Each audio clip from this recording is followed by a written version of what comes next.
আসসালামু আলাইকুম। কেমন আছেন সবাই? আশা করি আল্লাহর রহমতে সকলেই ভালো আছেন। অ্যাকাউন্টিং ফ্যামিলির হিসাব বিজ্ঞান ধারাবাহিক প্রক্রিয়ায় আজকের আলোচনার বিষয় হচ্ছে একাদশ দ্বাদশ শ্রেণী হিসাব বিজ্ঞান প্রথম পত্রের দ্বিতীয় অধ্যায় নিয়ে। অধ্যায়টির নাম হচ্ছে হিসাবের বৈষম্য। এই হিসাবের বৈষম্য অধ্যায়টি আমরা যারা একাদশ দ্বাদশ শ্রেণীতে আছি সকলের জন্য খুবই গুরুত্বপূর্ণ, কারণ তাদের এই অধ্যায় থেকে ৩টি সৃজনশীল প্রশ্ন পরীক্ষায় আসে।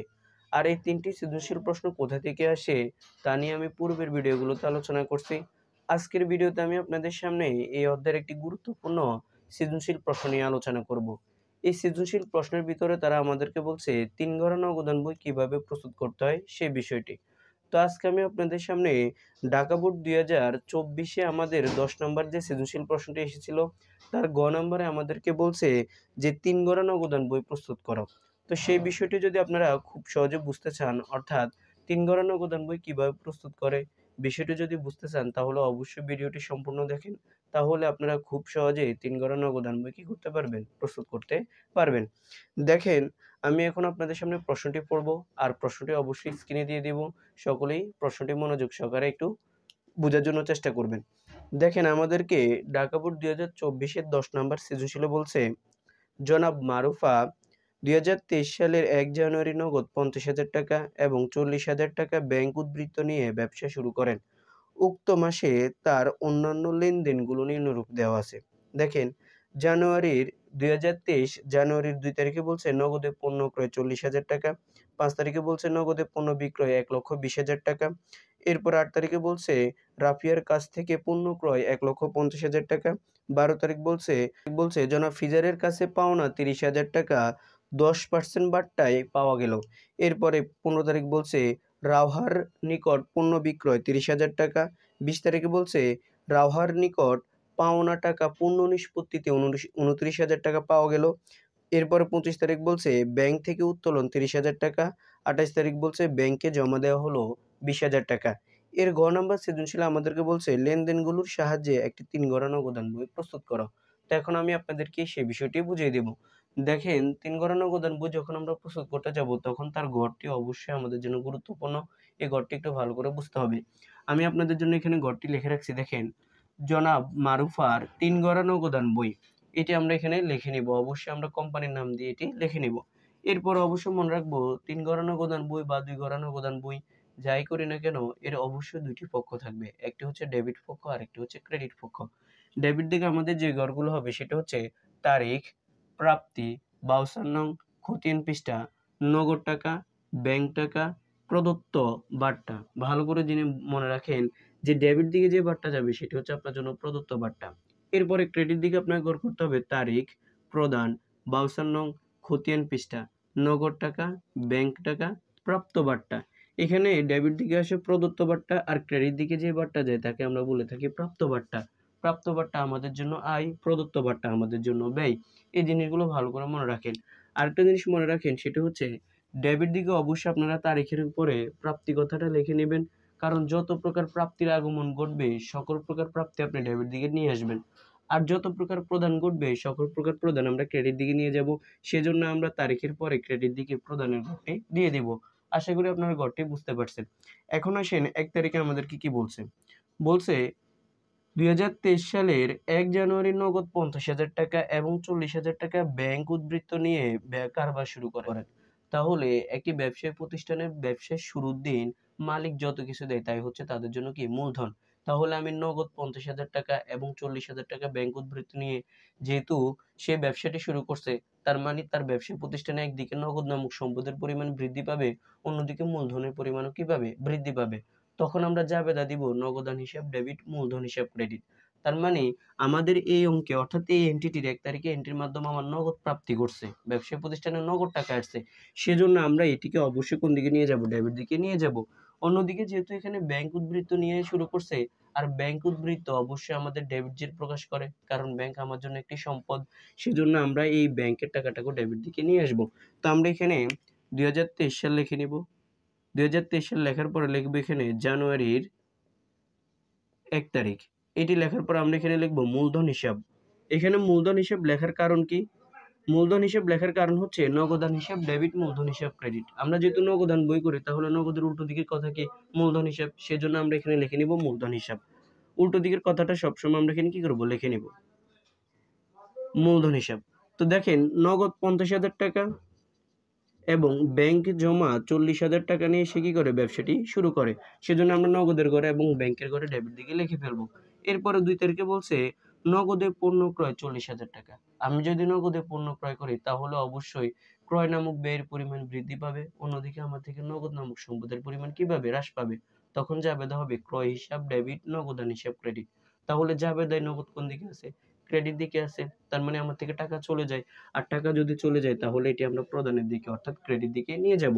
অর্থাৎ মনে রাখেন জাবেদা করার সময় নগদ যে দিকে যাবে এন্টিটিকে আপনি কোন দিকে নিয়ে যাবেন, সেদিকে নিয়ে যাবেন। তাহলে আমরা এখানে লিখে নিব এটি ক্রেডিট দিকে আসবে 2023, আর এখানে লিখে নিব জানুয়ারির 2 তারিখ। আর এখানে যেহেতু আমরা পণ্য ক্রয় করি তাহলে উল্টো দিকের কথা হবে ক্রয় হিসাব। এখানে লিখে নিব আমরা ক্রয় হিসাব। এটি লেখার পরে দেখেন আমাদের এখানে ক্রয় করা হয় 40,000 টাকা। তাহলে আমরা এখানে নগদে আমার থেকে চলে যায় কত, 40,000 টাকা। সেজন্য এন্টিটিকে আমরা নগদের ঘরে 40,000 টাকা লিখে ফেলবো, কারণ নগদে আমি প্রদান করছি 40,000 টাকা। এরপরে 5 তারিখে বলছে নগদে পণ্য বিক্রয়। আমি যদি বিক্রয় করি তাহলে অবশ্যই আমার কাছে নগদ টাকা আসবে, সেই জন্য এই এন্টিটি আমাদের অবশ্যই ডেবিট দিকে চলে যাবে, কারণ নগদ প্রাপ্তির আগমন ঘটছে। তাহলে আমরা এখানে লিখে নিব জানুয়ারির 5 তারিখ। লেখার পর এখানে লিখবো বিক্রয় হিসাব, কারণ এখানে উল্টো দিকের কথা হবে বিক্রয় হিসাব ক্রেডিট দিকে যাবে আর নগদান হিসাব ডেবিট দিকে যাবে। যেহেতু আমাদের এখানে নগদ প্রাপ্তির আগমন ঘটছে, আমরা 1,20,000 টাকার পণ্য বিক্রয় করছি, সেজন্য আমরা নগদের দিকে 1,20,000 টাকা লিখে ফেলবো নগদের ঘরে। আশা করি আপনারা এই পর্যন্ত বুঝতে পারছেন। এরপর 8 তারিখে বলছে রাফিয়ার কাছ থেকে পণ্য ক্রয় 1,50,000 টাকা। আমি এখানে রাফিয়ার কাছ থেকে পণ্য ক্রয় করছি। আমরা সকলে জানি ক্রয়ের সাথে যদি কোনো ব্যক্তির উল্লেখ থাকে তখন সেটি আমাদের জন্য কি হয়ে যায়, পাওনাদার হয়ে যায়। তার মানে এখানে রাফিয়া হচ্ছে আমার একজন পাওনাদার, আর আমি পাওনাদারের নিকট থেকে যেহেতু পণ্য ক্রয় করছি তার মানে এটি বাকিতে ক্রয় করছি। ব্যক্তির নাম উল্লেখ থাকলে এটি আমরা বাকিতে ধরে নিই, সেজন্য এই এন্টিটি আমাদের কখনোই এখানে আসবে না। ভালো করে মনে রাখেন কোনো অনগদ লেনদেন নগদান বইতে আসে না। যেহেতু আমি রাফিয়ার নিকট থেকে পণ্য ক্রয় করছি তার মানে এটি বাকিতে ক্রয় করছি, এখনো টাকা পরিশোধ করিনি, তার মানে আমার নগদ টাকা এখনো যায় নাই, সেজন্য এই এন্টিটি আমাদের এখানে আসবে না। এরপরে আমাদের 12 তারিখ বলছে জনাব ফিজারের কাছে পাওনা 30,000 টাকা 10% বাট্টায় পাওয়া গেল। দেখেন আমি এখানে ফিজার বলতে বোঝানো হচ্ছে অর্থাৎ যে ব্যক্তির থেকে আমি টাকা পাই তাই সে হচ্ছে আমার দেনাদার। এখন আমি তার নিকট থেকে পাই কত, 30,000 টাকা। জনাব ফিজারের নিকট থেকে আমি পাই 30,000 টাকা, কারণ সে আমার একজন দেনাদার। এখন তার নিকট থেকে যখন আমি টাকাটা পেয়েছিলাম অর্থাৎ আদায় করছিলাম তখন আমি 10% কি করছি, তাকে ছাড় দিয়েছি। তাহলে 10% আমাদের আসবে কত, 3,000 টাকা। তাহলে আমি জনাব ফিজারের কাছ থেকে কত টাকা আদায় করছি, ফিজারের কাছ থেকে আদায় করছি 27,000 টাকা। 30,000 টাকার বিনিময়ে আদায় করছি কত, 27,000 টাকা। এখানে ছাড় দিয়েছি কত, 3,000 টাকা। যে ছাড় দিয়েছি এটা আমাদের জন্য একটি প্রদত্ত বার্তা। তাহলে এখানে যেহেতু আমি টাকা পেয়েছি আমার কাছে নগদ টাকা আসছে। ভালো করে এন্টিটি বুঝার চেষ্টা করেন। বলছে জনাব ফিজারের কাছে পাওনা 30,000 টাকা 10% বার্তায় পাওয়া গেল, তার মানে আমি পেয়েছি। পেলে নগদ প্রাপ্তির আগমন ঘটছে, এন্টিটাকে আমরা ডেবিট দিকে নিয়ে যাব। এখানে লিখবো 12 তারিখ, আর এখানে আমরা লিখবো জনাব ফিজার হিসাব। এটি আমরা এখানে কি করবো, লিখে নিব। তার নিকট থেকে নগদে পেয়েছিলাম 27,000 টাকা, তাকে আমি 3,000 টাকা এখানে ছাড় দিয়েছি। মনে রাখেন নগদ যেদিকে যাবে বাট্টার টাকাও সেদিকে চলে যাবে, সেজন্যই 3,000 টাকা আমরা বাট্টার ঘরে লিখে ফেলবো। তাহলে জনাব ফিজারের সাথে আমার লেনদেন নিষ্পত্তি হয়েছিল কত, 30,000 টাকা। ভালো করে জিনিসটি বোঝার চেষ্টা করবেন যে নগদ টাকা যেদিকে যাবে বাট্টার টাকাও সেদিকে যাবে। আর বাট্টা যেহেতু আমাদের ডেবিট দিকে যাবে এটি হচ্ছে প্রদত্ত বাট্টা, এটা আমার জন্য একটি ব্যয়, কারণ আমি 3,000 টাকা ছাড় দিয়েছি, এটা আমার জন্য কি হয়ে যাবে, ব্যয় হয়ে যাবে। এরপরে বলছে 15 তারিখ রাহার নিকট পণ্য বিক্রয় 30,000 টাকা। আমি রাহার নিকট পণ্য বিক্রয় করছি, তার মানে এটি বাকিতে বিক্রয় করছি। বাকিতে বিক্রয় করছি এখনো টাকা পাই নাই, তার মানে এখানে আমার এই এন্টিটি আসবে না, কারণ এটি হচ্ছে আমার বাকিতে বা ধারে বিক্রয়। ব্যক্তির নাম উল্লেখ থাকলে এটি আমরা বাকিতে ধরে নিই। এরপরে 20 তারিখে বলছে রাহার নিকট পাওনা টাকা পণ্য নিষ্পত্তিতে 29,000 টাকা পাওয়া গেল। দেখেন আমরা একটু আগে 15 তারিখে রাহার নিকট পণ্য বিক্রি করছি 30,000 টাকা। এখন তার নিকট থেকে আমি 30,000 টাকা পাওনার পণ্য নিষ্পত্তিতে 29,000 টাকা পেয়েছি। তাহলে আমি যদি 29,000 টাকা পাই, তাহলে দেখেন আমি এখানে ছাড় দিয়েছি কত? 1,000 টাকা। এটি হচ্ছে আমাদের জন্য বার্তা। সেজন্য এখানে ভালো করে মনে রাখেন, আমি এখানে 29,000 টাকা পেয়েছি না? তাহলে পেলে আমার কাছে নগদ প্রাপ্তির আগমন ঘটছে। সেজন্য এই এন্ট্রিটাকে আমরা অবশ্যই ডেবিট দিকে নিয়ে যাব। আর এখানে আমরা অবশ্যই লিখে নিব 20 তারিখ। লিখব রাহার হিসাব। ব্যক্তির নামে হিসাব লেখা যায়, ভালো করে মনে রাখেন। এখানে রাহা আমার একজন দেনাদার, কারণ আমরা দেনাদার থেকে পাই। আর দেনাদার থেকে এখন আমি পেয়েছি কত? 29,000 টাকা। সেজন্য নগদের ঘরে আমরা 29,000 টাকা লিখে ফেলবো। এরপরে আমি তার নিকট থেকে কত পাই? 30,000 টাকা পাই। পেয়েছি 29,000 টাকা, তাকে 1,000 টাকা আমি ছাড় দিয়েছি। এই ছাড়কে সাধারণত বলা হয় প্রদত্ত বার্তা। তাহলে আমরা এখানে 1,000 টাকা লিখে ফেলবো। দেনাদার এবং পাওনাদারের সাথে যে বার্তা উল্লেখ থাকে তাকে সাধারণত বলা হয় নগদ বার্তা। আর নগদ বার্তা দুই ধরনের হয়, একটি হচ্ছে প্রদত্ত বার্তা, একটি হচ্ছে প্রাপ্ত বার্তা। আশা করি আপনারা এন্টিটি বুঝতে পারছেন। এরপরে বলছে 25 তারিখ ব্যাংক থেকে উত্তোলন 30,000 টাকা। খুবই গুরুত্বপূর্ণ। আমরা সকলেই কন্ট্রেন্টের সাথে পরিচিতি আছে। এই এন্ট্রিটা আমাদের জন্য একটি কন্ট্রেন্টে, কারণ যেহেতু আমি ব্যাংক থেকে উত্তোলন করছি, একদিকে আমার ব্যবসায়ী প্রতিষ্ঠানের নগদ নামক সম্পদ আসে, অন্যদিকে আমার ব্যবসায়ী প্রতিষ্ঠানের যে ব্যাংক অ্যাকাউন্ট আছে তার সম্পদের পরিমাণ কি হয়ে যাবে? কমে যাবে। তখন আমরা জাবেদা কিভাবে দিব? জাবেদা দিব আমরা এখানে নগদান হিসাব ডেবিট, আর ব্যাংক হিসাব আমরা লিখবো কি এখানে? ক্রেডিট দিকে। ব্যাংক হিসাব হচ্ছে আমাদের ক্রেডিট দিকে। তার মানে ব্যাংক নগদের বিপরীতে ব্যাংক আছে এবং ব্যাংকের বিপরীতে নগদ আছে। এই এন্ট্রিটা আমাদের জন্য একটি কন্ট্রা এন্ট্রি। সেজন্য আমরা এই এন্ট্রিটাকে ডেবিট দিকেও একবার নেব এবং ক্রেডিট দিকেও একবার নিয়ে যাব। তাহলে সেজন্য আমরা এখানে প্রথমে 25 তারিখ লিখে নিব। 25 তারিখ লিখে নিব আমরা এখানে। তো 25 তারিখে দেখেন নগদান হিসাব ডেবিট। যেহেতু নগদান হিসাব ডেবিট, তাহলে নগদের উল্টো দিকের কথা কি আছে? ক্রেডিট। সেজন্য আমরা এখানে লিখে নিব ব্যাংক হিসাব। ব্যাংক হিসাব। এই ব্যাংক হিসাব লেখার পরে আমাদের এখানে প্রথমত নগদ যেহেতু ডেবিট দিকে আছে, তাহলে নগদের জন্য আমরা ডেবিট দিকে ঘর করছি। তার জন্য আমরা নগদের ঘরে টাকাটা লিখে ফেলবো। কত? 30,000 টাকা। এটি নগদের ঘরে আমরা 30,000 টাকা লিখে ফেলবো। এরপর আমরা কি করছি দেখেন, ব্যাংক হিসাব ক্রেডিট আছে, তার মানে আমরা ক্রেডিট দিকে ব্যাংকের জন্য একটি ঘর করছি। সেজন্য এন্টিটিকে আমরা ক্রেডিট দিকে নিয়ে যাব। জানুয়ারির 25 তারিখ আমরা এখানে লিখে নিব। আর যেহেতু আমরা এখন ব্যাংকের ঘরে লিখবো, তার মানে ব্যাংকের উল্টো দিকের কথা কি? নগদান হিসাব। সেজন্য আমরা এখানে লিখে নিব নগদান হিসাব। এই নগদান হিসাব আমরা লিখে নিব। লেখার পর আমরা এখানে ব্যাংকের ঘর বরাবর লিখে নিব 30,000 টাকা, কারণ ব্যাংক ক্রেডিট দিকে আছে এখানে। এখন প্রশ্ন হচ্ছে এন্টিটি যে আমাদের জন্য কন্ট্রেন্ট, এটি আমরা কিভাবে বুঝবো? সেজন্য আপনারা অবশ্যই মনে রাখেন, কন্ট্রেন্টটি যদি কোনো একটা তারিখে যদি আমাদের কন্ট্রেন্টটি হয়, তখন ওই তারিখটাকে আমরা খতিয়ান পৃষ্ঠার ঘরে সি দ্বারা প্রকাশ করি। কি দ্বারা প্রকাশ করি? সি দ্বারা প্রকাশ করি। সেজন্য আমরা ওই এন্ট্রি বরাবর আমরা এখানে লিখে নিব সি, বা কতে কন্ট্রোল লিখে নিতে পারেন আপনারা। কন্ট্রোল লিখে নিতে পারেন, ক দিয়ে প্রকাশ করতে পারেন। এরপরে 28 তারিখ বলছে ব্যাংকে জমা দেওয়া হলো 20,000 টাকা। এখন আমি ব্যাংকে জমা দিয়েছি। তাহলে এখন যদি আমি ব্যাংকে জমা দিই, একদিকে আমার কি হবে? ব্যাংকের সম্পদের পরিমাণ বৃদ্ধি পাবে। তাহলে আমার ব্যাংক হিসাব যাবে ডেবিট দিকে, অন্যদিকে আমার নগদ নামক সম্পদের পরিমাণ হ্রাস পাবে। সেজন্য নগদান হিসাব যাবে আমাদের ক্রেডিট দিকে। তাহলে এই এন্ট্রিটাও আমাদের জন্য একটি কন্ট্রা এন্ট্রি। সেজন্য এই এন্ট্রিটাও আমাদের ডেবিট দিকে যাবে এবং ক্রেডিট দিকে যাবে। তাহলে 28 তারিখ আমরা এখানে লিখে নিব।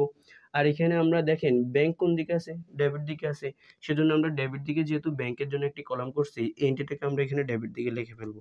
আর ব্যাংকের উল্টো দিকের কথা হচ্ছে আমাদের নগদান হিসাব। সেজন্য এখানে লিখে নিব নগদান হিসাব। কত হাজার টাকা? আমরা এখানে 20,000 টাকা ব্যাংকে জমা দিয়েছি। এখানে আমরা ব্যাংকের ঘরে 20,000 টাকা লিখে ফেলবো। এরপরে দেখেন আমাদের যেহেতু এখানে নগদান হিসাব ক্রেডিট দিকে আছে, এন্টিটি আমাদের ক্রেডিট দিকে চলে যাবে। উল্টো দিকের কথা হচ্ছে আমাদের ব্যাংক হিসাব। সেজন্য আমরা এখানে লিখে নেব ব্যাংক হিসাব। এটি আমরা নগদের ঘরে লিখে ফেলবো, কারণ নগদ ক্রেডিট দিকে আছে, 20,000 টাকা নগদের ঘরে চলে যাবে। আর এটিও যেহেতু আমাদের জন্য একটি কন্টেন্ট, সেজন্য আমরা এটিকে সি দ্বারা প্রকাশ করব অথবা ক দ্বারা প্রকাশ করতে পারি। তো আমাদের আর কোনো এন্ট্রি নেই। আশা করি আপনারা এই বিষয়টি বুঝতে পারছেন। এখন আমাদেরকে এখানে সবচেয়ে গুরুত্বপূর্ণ যে বিষয়টি বুঝতে হবে সেটা হচ্ছে ব্যালেন্স বিডি টানা। তো ব্যালেন্স বিডিটি একটু ভালো করে বুঝবেন। দেখেন আমরা প্রথমত ডেবিট এবং ক্রেডিট দুইটি দিকে কি করব? আগে যাচাই করব যে কোন দিকে টাকার পরিমাণ বেশি। দেখেন আমাদের ডেবিটের দিকে নগদের ঘরে যে টাকা আছে এবং ক্রেডিটের দিকে নগদের ঘরে যে টাকা আছে, কোন দিকের টাকা বেশি? আমাদের অবশ্যই ডেবিট দিকের টাকা বেশি। সেজন্য আমরা এখানে প্রথমত যে কাজটি করব সেটা হচ্ছে আমরা এখানে একটি দাগ টেনে নিব, অর্থাৎ নগদের ঘরের সকল টাকা আমরা এখানে বের করে নিব। তো এই সবগুলো যোগ করলে আমাদের এখানে আসবে 2,56,000 টাকা। এই 2,56,000 টাকা হচ্ছে আমাদের কি নগদের ঘরে ডেবিট দিকে। এটিকে আমরা কি করব, সাথে সাথে ক্লোজ করে ফেলবো। এই টাকাটাকে আমরা ক্রেডিট দিকে নিয়ে যাব। ভালো করে মনে রাখেন, যে দিকের টাকা বেশি তার ফলাফল বের করার পরে ওই টাকাটাকে আমরা ওই দিকে নিয়ে যাব। তো যার টাকা বের করছে, এখানে নগদের টাকা বের করছি, সেজন্য এখানে নগদের ঘরে নিয়ে যাব। তো আমরা এখান থেকে সমানভাবে টাকা টানবো। 2,56,000 টাকা আমরা এখানে কি করব, লিখে ফেলবো। এটিকে আমরা ক্লোজ করে ফেলবো। করার পর এখন আমাদেরকে যে কাজটি করতে হবে সেটা হচ্ছে 2,56,000 টাকা থেকে এখানে ক্রেডিট দিকে নগদের ঘরে যত টাকা আছে তা আমরা বিয়োগ করব। বিয়োগ করলে আমরা যে ঘাটতিটা পাবো এটি হচ্ছে আমাদের জন্য ব্যালেন্স সিডি। তাহলে আমরা এখানে 24,000 টাকা 60,000 টাকা বিয়োগ করব। তাহলে আমাদের এখানে আসবে 1,96,000 টাকা। এই 1,96,000 টাকা হচ্ছে আমাদের জন্য ঘাটতি, অর্থাৎ মাসের শেষে এটি আমাদের বের হয়েছে। সেজন্য আমরা এখানে জানুয়ারির 31 তারিখ লিখে নিব। জানুয়ারির 31 তারিখ এখানে লেখার পর আমরা এখানে লিখব ব্যালেন্স C/D। এই যে ব্যালেন্স সিডি বের হয়েছে 1,96,000 টাকা, এটি হচ্ছে আমাদের মাসের শেষে বের হবে। অর্থাৎ আমরা মোট টাকা থেকে কি করব, উপরে ক্রেডিট দিকে টাকাগুলো বিয়োগ করে ব্যালেন্স সিডি পেয়ে যাব। সেম কাজ আপনাদেরকে এখন কি যেভাবে করতে হবে সেটা হচ্ছে, এবার আসেন আপনার ব্যাংকের ঘরে। ব্যাংকের ঘরে ডেবিট দিকের টাকা বেশি নাকি ক্রেডিট দিকের টাকা বেশি? আমাদের অবশ্যই এখানে ডেবিট দিকের টাকা বেশি। সেজন্য আমরা এখানে ডেবিট দিকের যোগফলগুলো নামাবো। তাহলে আমাদের এখানে আসবে 60,000 টাকা। এটিকে আমরা কি করব, একসাথে ক্লোজ করব। এই 60,000 টাকাকে এখন আমরা কি করব, যেহেতু এদিকে বেশি ছিল সেজন্য এখন ক্রেডিট দিকে ব্যাংকের ঘরে নিয়ে যাব। তো আমরা এখানে কি করব, 60,000 টাকা লিখে ফেলব। এই 60,000 টাকা থেকে এখন আমাদের কি করতে হবে, উপরে যে 30,000 টাকা আছে তা বিয়োগ করে ফেলতে হবে। তো আমরা এই 30,000 টাকা বিয়োগ করব। বিয়োগ করার পরে এখন যে টাকাটা আসছে এটি আমাদের জন্য একটা ঘাটতি বা শর্ট। এইটাকে আমরা বলে থাকি ব্যালেন্স সিডি। যেহেতু আমি এখানে একবার ব্যালেন্স সিডি লিখে ফেলছি, আর ব্যালেন্স সিডি আমার লেখা লাগবে না। এখন আমাদেরকে যেটি করতে হবে সেটা হচ্ছে প্রদত্ত বারটা যেটি আছে তা বের করে নিতে হবে। তো আমাদের এখানে প্রদত্ত বারটা আছে 4,000 টাকা। এটিকে আমরা কি করব, সাথে সাথে ক্লোজ করে ফেলবো। আর এখানে প্রাপ্তির ঘরে বারটার ঘরে কোনো টাকা নেই, সেজন্য এখানে কোনো কিছু নামানোর প্রয়োজন নেই। আর মনে রাখেন, বারটার কখনোই কি বের হবে না, বারটার কখনোই ব্যালেন্স বিডি বের হবে না। এখন আসেন, এই যে আমাদের ব্যালেন্স সিডি বের হয়েছে, এই ব্যালেন্স সিডিটা আমাদের বের হয়েছে কখন, মাসের শেষে। এই মাসের শেষে ব্যালেন্স সিডিতে এটি পরবর্তী মাসে হয়ে যাবে ব্যালেন্স বিডি। তো সেজন্য আমরা এখানে আরেকটি জিনিস মনে রাখেন, ব্যালেন্স সিডি যে পাশে বের হবে তার বিপরীত পাশে ব্যালেন্স বিডি বের হয়। তো আমরা জানুয়ারির পরে আমরা জানি ফেব্রুয়ারি, সেজন্য আমরা এখানে লিখে নিব 1 তারিখ। আমরা এখানে লিখে নিব। এটি লেখার পর আমরা এখানে লিখব ব্যালেন্স B/D। তো নগদের ঘরে ছিল 1,96,000 টাকা, এরপরে ছিল আমাদের 30,000 টাকা ব্যাংকের ঘরে, সেজন্য আমরা এটিকে লিখে নিব। তো আশা করি আপনারা পুরো অঙ্কটি বুঝতে পারছেন। যদি কোথাও বুঝতে সমস্যা থাকে অবশ্যই আমাদেরকে কমেন্ট করে জানাবেন। আর আশা করি আপনারা এমন অঙ্ক আসলে খুব সহজে সমাধান করতে পারবেন। সকলে ভালো থাকবেন এবং ভিডিওটি ভালো লাগলে আপনার বন্ধুদের মাঝে শেয়ার করে দিবেন। আর চ্যানেলটি সাবস্ক্রাইব করে আমাদের পাশে থাকবেন। আসসালামু আলাইকুম।